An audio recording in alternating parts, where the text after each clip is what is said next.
ለዛሬ ለናንተ ጠቃሚ ትምህርት ይሰጣል ያልነው በደራሲና ሳይካትሪስት ሳሻ ሐምዳን በቴድኤክስ ፕሮግራም ያቀረበችውን ለተሻለ ትኩረት ከአእምሮአችን ጋር እንዴት መግባባት እንደሚቻል የሚያስተምር አስተማሪ የሆነ ዝግጅቷን ይሄው እንደሚከተለው አቀረብንላችሁ።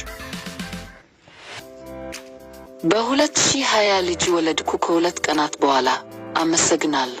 ከሁለት ቀናት በኋላ ኮቪድ ዓለምን ዘጋውናም እንደ ማንኛውም ሰው ተጨንቄ ነበርና እንደ ግሮሰሪ መጥረግ ነበር። ግን እንደ እውነቱ ከሆነ ማግለል ለወሊድ ፍቃድ በጥሩ ሁኔታ ሰርቷል። በጣም ከተራበ ትንሽ ልጅ ጋር ተገናኘው። አስደንጋጭ ረሃብ ሁል ጊዜ በላ። አሁን ታካሚዎችን እንደ ሳይካትሪስት በማየት አንድ የሙሉ ጊዜ ሥራ ነበረኝ። በዚያ ዓለም ውስጥ በመድኃኒት፣ በሕክምና፣ በስትራቴጂ፣ በስሜታዊነት፣ በስልክ ጥሪዎች፣ በአስተዳዳሪነት፣ በክትትል መካከል ወደ ኋላ እና ወደፊት በፍጥነት እቀያየር ነበር። በኮቪድ እናት ሕይወቴ ከሶፋው ጋር የተሳሰረ የሰው ወተት እርሻ ነበርኩ። ታዲያ ጊዜን እንዴት አሳለፍ? ስለጠየቅኪኝ በጣም አመሰግናለሁ። ላሪ አይላንድ አየሁ። እያንዳንዱ ወቅት ካለፈው የበለጠ ጨዋ እና ይህን የዊኪ የፍቅር ጓደኝነት ትዕይንት ለማታውቁት ይህ ቆሻሻ ነው። ነገር ግን ንግግሮች እና ሽክርክሪቶች እና የእንግሊዝ ንግግሮች ስላሉት የሕይወቶን ሰዓታት ይበላልና በጣም ይመከራል። አባዜ ተጠምዞ ነበር። ግን ከዚያ አንድ እንግዳ ነገር ተፈጠረ። የእኔ ሁሉ መስራት አቁሟል። ይህም በእውነቱ እውነት አይደለም። የምዘጋው መለያ የይለፍ ቃላቸውን ዳግም አስጀምሯል። ስለዚህ መግባት አልቻልኩም እና ምናልባት የራሴን ማግኘት እችል ነበር። ነገር ግን ያ ትኩረትና ጉልበት ይጠይቃል። ስለዚህ እዚህ ነበር ከ6 እስከ 8 ሰዓታት የቀን ነርሲንግ ወይም ፓምፒንግ ያለ ፍቅር ደሴት። የዝግጅቱ ሱስ ስለነበረብኝ እንዲህ አይነቱን ዶፓሚን መምታት የት እንደምጀምር እንኳ አላውቅም ነበር። ስለዚህ አላደረኩም። ለሰዓታት ያህል እዚያ ተቀመጥኩ እና ምንም የተለየ ነገር አላደረኩም። በጥልቅና በህልውና መሰላቸቴን አስታውሳለሁና የበለጠ እንግዳ ነገር እስኪፈጠር ድረስ ለቀናት ቀጠል። በዚህ ጊዜ ውስጥ ወደ ፍጹም ኦትሜል የተቀነሰው አእምሮዬ እንደገና የጀመረ መሰለኝ። ጊዜዬን ለማሳለፍ ስለ ፈጠራ መንገዶች ማሰብ ጀመርኩ። በአእምሮ ጤና አጠባበቅ ላይ ብዙ ሰዎች ጥሩ እና ጤናማ መረጃን እንዴት በተሻለ መንገድ ማግኘት እንደምችል አእምሮ ማዳበር ጀመርኩ። ምርምር ማድረግ ጀመርኩ። መገመት። ከዚያም በዛ ዙሪያ ትምህርታዊ ይዘትን መፍጠር ጀመርኩ። አንዳንዶቹን ቪዲዮዎች በመስመር ላይ አስቀምጫለሁ እና ሳላውቅ በመድረኮች ላይ ከ1 ሚሊዮን በላይ ተከታዮች ነበሩኝ። በእነዚያ ቪዲዮዎች ምክንያት የመጽሐፍ ስምምነት ቀረበልኝ። የኮቪድ አስተዳደር መተግበሪያ ማዘጋጀት ችያለሁ። ስለ መቃጠል እንድናገር በምክትል ፕሬዝዳንቱ እና የቀዶ ጥገና ሐኪሙ ጄኔራል ተጠየቅኩና እነዚህ ሁሉ ነገሮች የተከሰቱት የእኔ ሰውዱ መስራት ስላቆመ ነው። እነዚህ ሁሉ ነገሮች የተከሰቱት ከሶፋው ጋር በተጣበቀ የድብርት ሥራ ስለነበርኩ ነው። ያ ሁሉ የሆነው ስለሰለችኝ ነው። አሁን አብዛኛው የእኔ ይዘትና ትምህርታዊ ምርምር ስለ ADHD ነው አለኝና አከክመዋለሁ። ስለዚህ በትኩረት ላይ በማተኮር ብዙ ጊዜን አሳለፍኩና ለምንድነው ትኩረቴ ላይ እንዲህ ያለ የመሬት መንቀጥቀጥ ለውጥ ለምን ሆነ?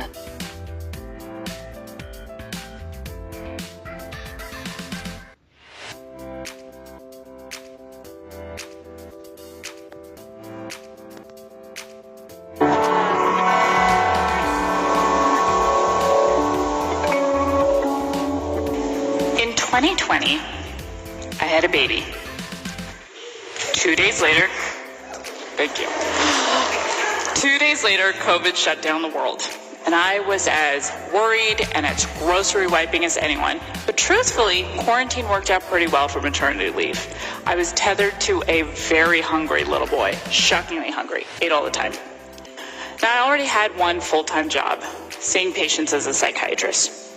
In that world, I would be hurriedly switching back and forth between medication, therapy, strategy, empathy, phone calls, admin, supervision. In my COVID mom life, I was a human milk farm bound to the couch. So how did I pass my time? Thank you so much for asking.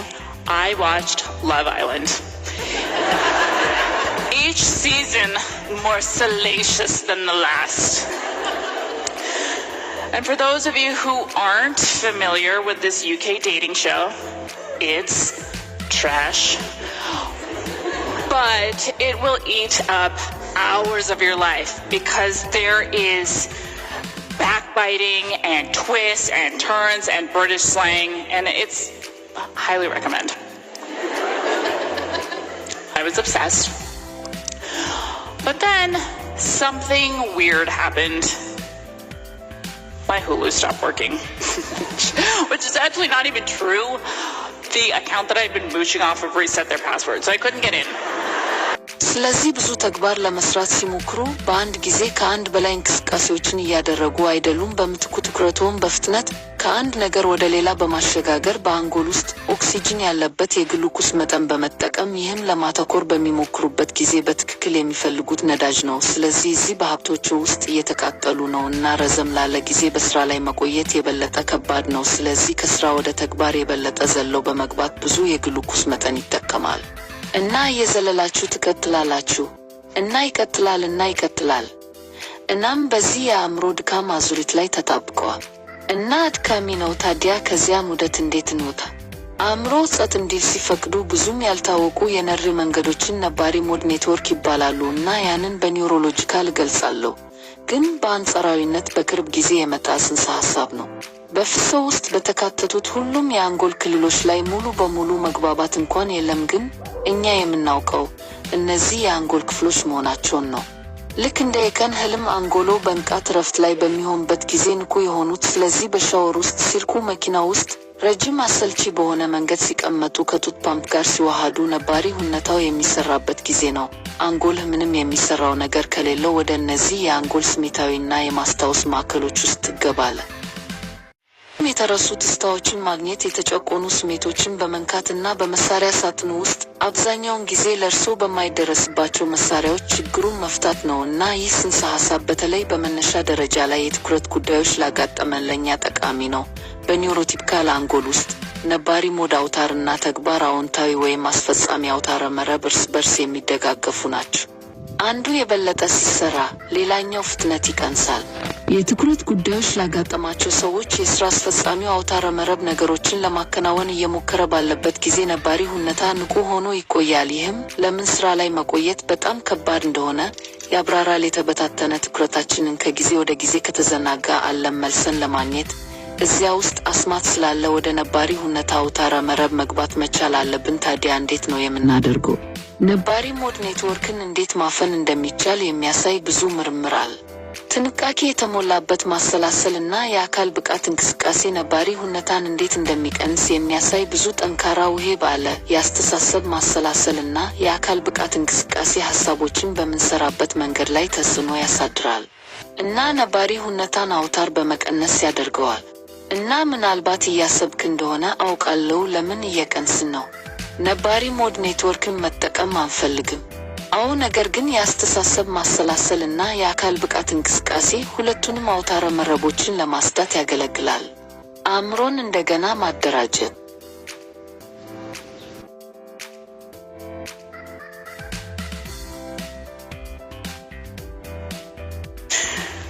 So when you attempt to multitask, you're not actually doing more than one activity at a time. Instead, you're rapidly shifting your focus from one thing to another, using up oxygenated glucose in the brain, which is exactly the fuel you need when you're trying to focus. So here you are, burning through your resources, and it's even harder to stay on task for a prolonged period of time. So you jump from task to task even more, and you use up more glucose, and you keep jumping, and it goes on, and you get stuck on this vicious cycle of brain fatigue. And it's exhausting. So how do we exit that loop? When you allow your brain to quiet down, you activate lesser known neural pathways called the default mode network. And I would describe that neurologically, but it's a relatively recent concept. There's not even a complete consensus on all the brain regions included in the definition of it.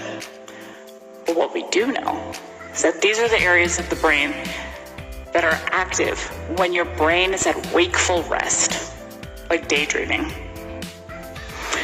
So when you're spacing out in the shower, when you're sitting in the car on a long, boring drive, when you're fused to a breast pump, that's when your default mode engages. When your brain has nothing better to do, you dip into these emotional and memory centers of the brain. And the result is that you get to access forgotten memories, tap into repressed emotions, and በማለዳ ስልኬ ስቼ ከእንቅልፌ ነቃው ኒውዮርክ ታይምስ ነበርና በእውነቱ አስማተኛ ሆናለሁ ብዬ አስቤ ነበር። እንደ ድል ሆኖ ከጥቂት ወራት በኋላ የራሴን ቅጂ አንስቼ በገጾቹ ላይ የደስታና አለማመን እንባ እያለቀስኩ በአውሮፕላን ማረፊያው ወለል ላይ ለመጀመሪያ ጊዜ ያቀረብኩትን ገጽታ አንብቤ ነበርና ምኞቶቹ ምን እንደሆኑ አላውቅም፣ ግን ሁላችሁም እንዳላችሁ አውቃለሁ። ስፖርትም፣ ጥበብ፣ ሙዚቃ ወይም የሚበሉትን ሁሉ ፎቶ ማንሳት። ምናልባት ያኛው ላይሆን ይችላል፣ ግን በዚህ ክፍል ውስጥ እንድታደርጉት የምፈልገውን ሁሉ አስጉበት። ያ ነገር በውስጣችሁ ያ ስሜት ምንድን ነው?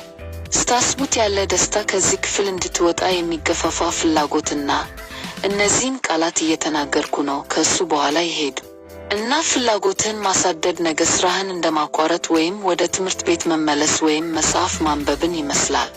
ሰዓቱን በእጅ አንጓ ላይ መመልከትን አቁም፣ ጊዜ እንዳለፈ እያዩና እሱን ተከትለው የሄዱ በስሜታዊነት ላይ የተመሰረቱ ግቦችን አውጣ፣ እንደገና አንብባቸው፣ በሚያጣብቅ ማስታወሻ ላይ ይጻፉና በቤቱ ውስጥ በእያንዳንዱ ክፍል ውስጥ ያስቀምጡ። ፍላጎቶቹን የሚጋሩ ሰዎችን ያገኙ፣ ስለ እሱ የበለጠ ይናገሩ። የሚደረጉ ነገሮች ዝርዝር ካለህ ከላይ አስቀምጠው። የግሮሰሪ ዝርዝር ካለህ ከላይ አስቀምጠው። የምትወደውን ነገር ማድረግ ያለብህ ሕይወትህን ስለሚለውጥ ብቻ ሳይሆን ደስተኛ ስለሚያደርግህና ስለሚያስገኝልህ ነው። ደስተኛ መሆን የማይፈልግ ማን ነው?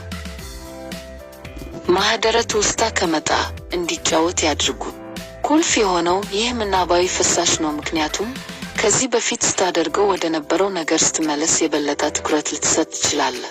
ምክንያቱም ያንን ነባሪ ሁኔታ አውታረ መረብ አስገብተሃልና አስፈጻሚ አውታረ መረብህን ወደ ነበረበት መልሰሃል። አንጎላችን እነዚህን ረፍቶች ይፈልጋል። መርፌውን ከመትረፍ ወደ ማደግ የሚያንቀሳቅሰው እሱ ነው። እኛ የተወሳሰቡ አእምሮ ያላቸው ለአደጋ የሚጠነቀቁ ችግሮችን ያለማቋረጥ በመተንበይና በመፍታት ወደ ፍቶር ሄድን። እኛ ግን መሰልቸት ነበር። አሁን ደግሞ ይህን ስልጣን ያዳብረናል። በሁሉም ወጪዎች መሰላቸትን ለመከላከል የተነደፈ ይመስላል።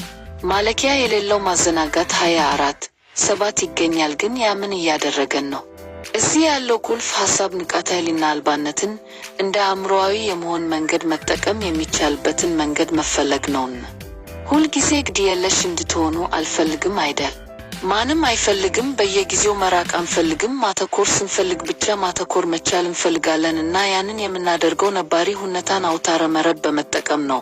አስታውሱ፣ በዚህ ላይ ፍላጎት ያደረብኝ አእምሮ አልባ መሆን በእኔ ላይ አይደል? ማንም አይፈልግም። በየጊዜው መራቅ አንፈልግም። ማተኮር ስንፈልግ ብቻ ማተኮር መቻል እንፈልጋለን እና ያንን የምናደርገው ነባሪ ሁኔታን አውታረ መረብ በመጠቀም ነው። አስታውሱ፣ በዚህ ላይ ፍላጎት ያደረብኝ አእምሮ አልባ መሆን በእኔ ላይ ባሳደረው ከፍተኛ ተጽዕኖ ምክንያት ነው። እኔን የሚያዘናጋኝ የአዳምና የዛራ የፍቅር ግንኙነት አንድ ጊዜ ሐሳቦች ይፈነጩ ጀመር። ለንም ሆነ ለሁላችንም ብልሃቱ ይመስለኛል።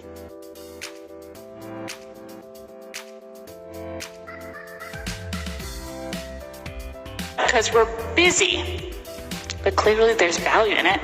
Our brains are literally trying to reset. So how do we purposefully be mindless? Seems like a paradox, right? We can trigger these mind-wandering breaks with the concept that I call brain babbling.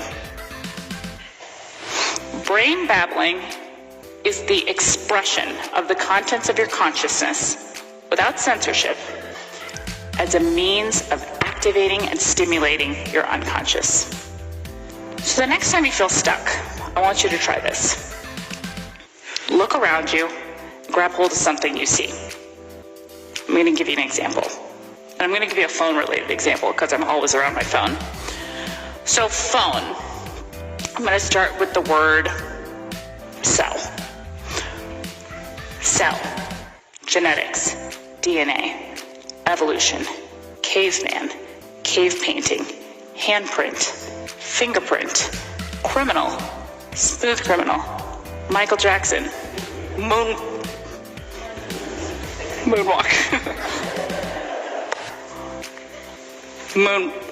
Can you guys imagine if I had fallen there? I would have had to explain to everybody that I fell while attempting to moonwalk.